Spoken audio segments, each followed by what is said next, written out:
Welcome to Corey's Conscious Living. Hello, my friends. Do you love Heidi, Cherry, and Vaya? And you would love if you got exclusive stories that weren't available anywhere else.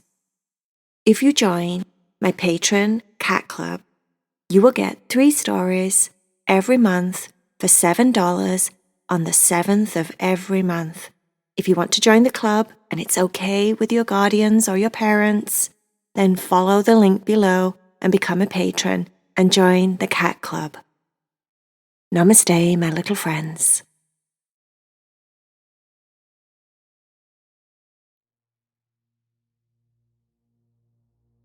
Are you ready to meditate with Corey?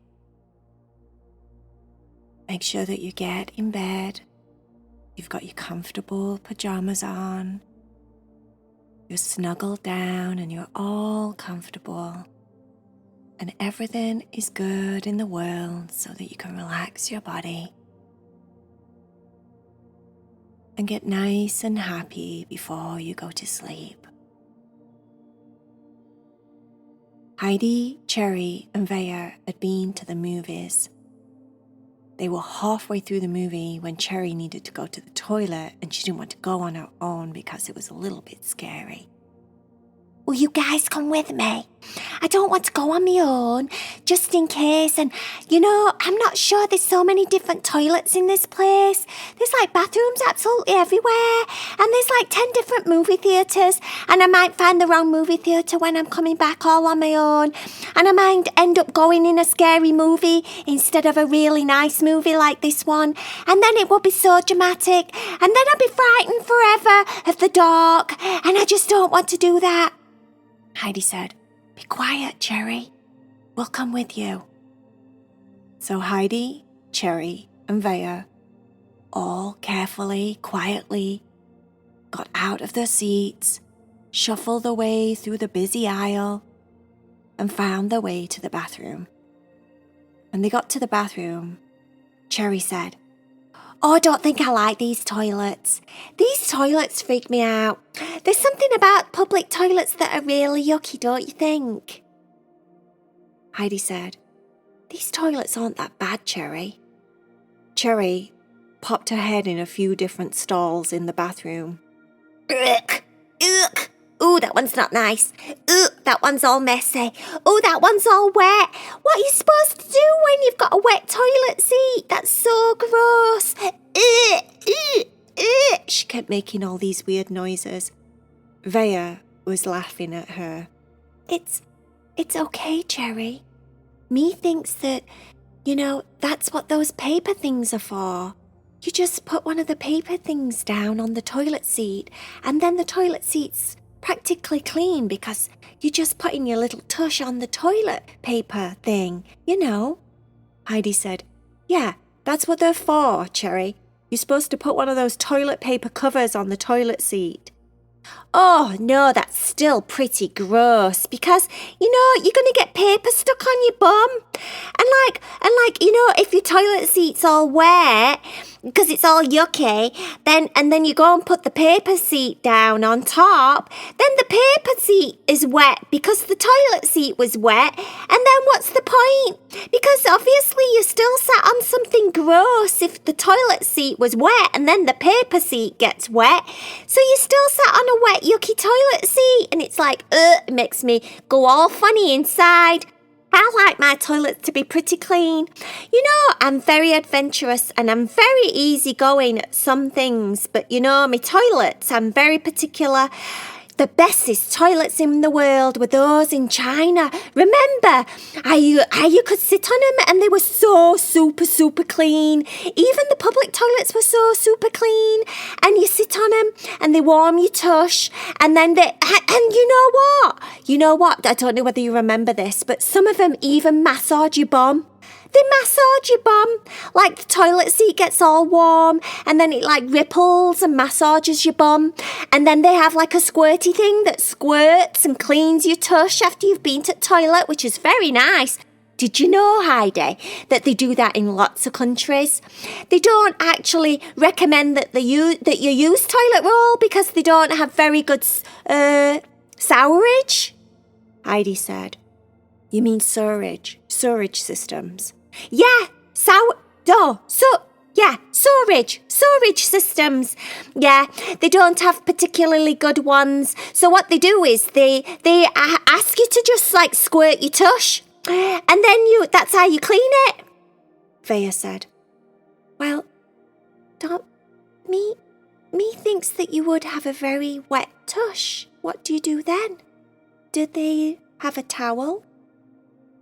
Cherry said, You know, that's really funny. Think about it. You've got a wet tush, but then you couldn't have a communal towel because that would be really gross, right? Because if everybody wiped the tush on the same towel, that would be horrendous. OMG! Oh my goodness gracious me. No, so what you would do is you just have to shake your tush a lot. You shake it, like you have to do that shake it song. You know that shake it song. What's that shake it song? Heidi started singing. Shake it off, shake it off. Yeah, said Cherry. That one, I love that song. Yeah, you'd have to shake it off, and then like you just shake and shake and shake and shake. But you know what? I wonder if it takes a really long time in a line to wait in the public toilet line when you're in one of those countries because everybody's standing there shaking it for 10 minutes. And then you can't just pull your knickers up, can you? Or you can't just pull your briefs up because if you do and your tush is wet, you've got wet trousers or wet briefs or a wet skirt. And that's pretty gross too. Oh, it's a dilemma. It's a dilemma. Heidi said, Cherry, this is all very interesting and everything, but we're missing the movie. Can you just pick a toilet and go to the toilet? I'm going to squat, said Cherry. You're going to what? Said Heidi. I'm going to squat. You know, like a squatty potty. You know, squatty potties are supposed to be really good for your bowels. Vaya said, Cherry, what do you mean? Cherry said, I saw one time, right? I don't remember. I don't remember where I saw it. I don't know whether I saw it in a book or if I saw it on a magazine or if I saw it on a YouTube video. But there's this thing called a squatty potty. And a squatty potty is it's like an extra chair that you have by your toilet, and you sit on it like you're squatting on the ground. You know, like when you're playing marbles or you're playing cards or you're playing Lego or something on the ground, and sometimes you're just kind of still on your feet, but then you squat down. It's like that. You're in that kind of position, and it's called a squatty. Like, because you squat, a squatty potty. And what it does is it helps you to squat over the toilet. But obviously the movie theatre doesn't have squatty potties. So I'm going to have to do it my way. What I'm going to do is I'm going to put a piece of paper, one of those toilet ring paper thingies, over the toilet so I don't put my dirty paws on the toilet seat, because some people do sit down on the toilet seats, don't they? And then I'm gonna squat over the toilet, and then I can pee. And then I won't be getting my bum wet on anybody else's stuff. And I'll stay all nice and clean and germ-free because I'm doing the squatty potty version. But most people use a squatty potty when they do number 2, because number 2 can sometimes be a little bit challenging, can't it? Because if you go to the toilet and you've been eating too many nasty foods that make you not want to poop, you know, sometimes, like, you know, that time when I ate all that bread and I got really, really constipated, and it was just like a loaf of bread in my tummy and I couldn't poop. Well, yeah, right. So this is like that. But, you know, like if you sit in a squatty position, then it helps your bowels. It's like a natural position, isn't it? Something like that, Heidi? Heidi said, Squatty potties help you go to the bathroom for a number 2 because they align your bowels and they open everything up so that it can just come out easier and you don't have to be constipated and you don't have to push or be in any kind of struggle or trauma because you're trying to go to the toilet and you can't go. Cherry said, there's nothing worse. There's absolutely nothing worse than being somewhere public and needing to go to the bathroom and then you can't. So you can do your own squatty potty version. So watch me. I'm going to put this paper on the toilet seat. Then, number 2, I'm going to get on the toilet seat and squat over the toilet. Number 3, I'm going to do my pee. Number 4, I'm going to wipe my tush and everything. Number 5, I'm going to jump down. I'm going to push the toilet paper seat in the toilet so it can flush away. Number 5, I'm going to flush everything away. Number 6, I'm going to be very happy with myself because I didn't get messy butt. Number 7, I'm going to be super, super happy with myself because I didn't put any dirty paws on the toilet seat. Number 8, I'm going to wash my paws. Number 9, I'm going to stop talking. And then number 10, we can go back to the movie. Heidi said, can we just do it then? Let's just do it. Cherry went through all of the steps. Then she came out of the bathroom. She went to wash her paws. And she carried on talking. You know, this one time, right, Corey told me that she went to Bali. And in Bali, they do that thing where you just wash your tush in public. You don't actually wipe your tush because there's no toilet roll available. No toilet roll available anywhere. So all you have to do is shake. And she said that, you know, it's very difficult. And a lot of the time you just get a wet tush. Or your knickers just get wet. And then you're like walking around with wet knickers. And it's kind of like not very nice. So I think what they should do, this is my design. I would make millions. I'm going to be a billionaire if I designed this. But I'd have to make it so that it was very available to everybody because, you know, not everybody has lots of money, so it can't be very technical. Oh, I just had the bestest idea. I could be on Shark Tank.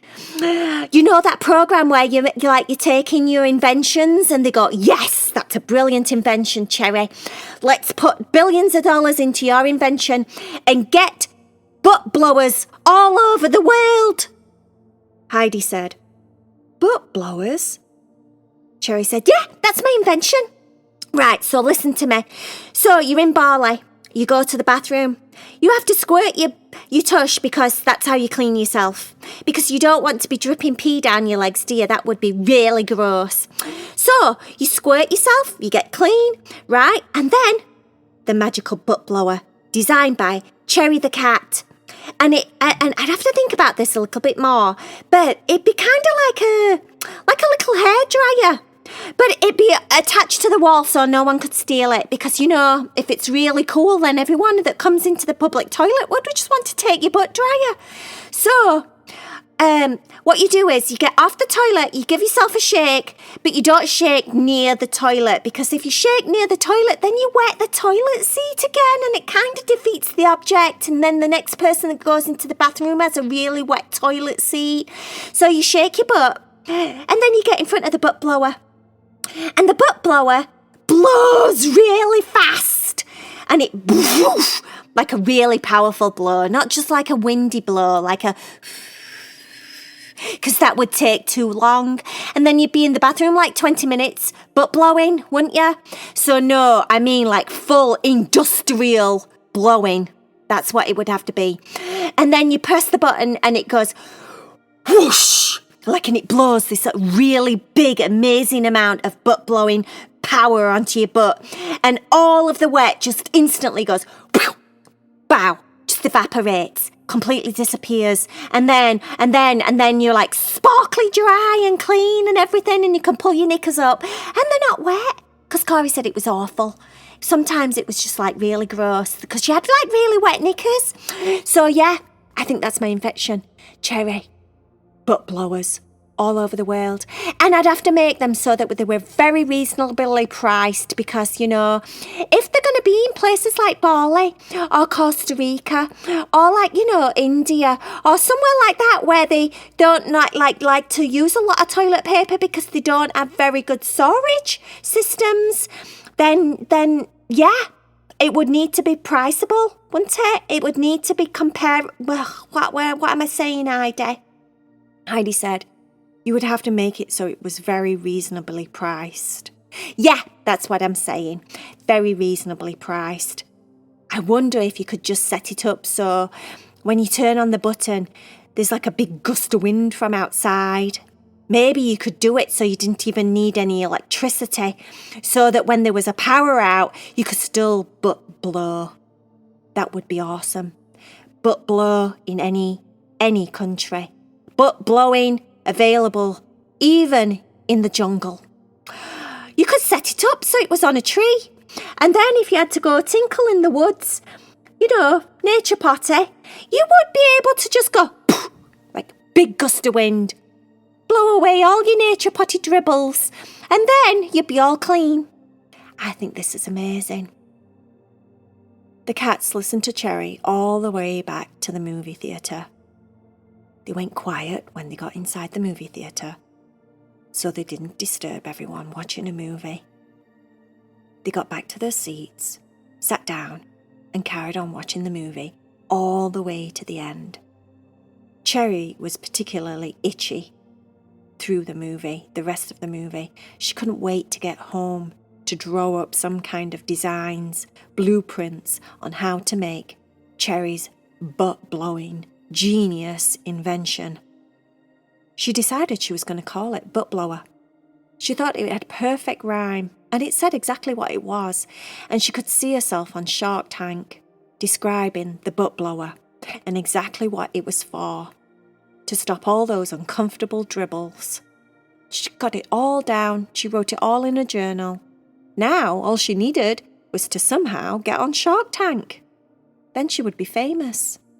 How cool would that be? That night, she drew everything up in a journal, drawings, all the plans. She wrote everything down.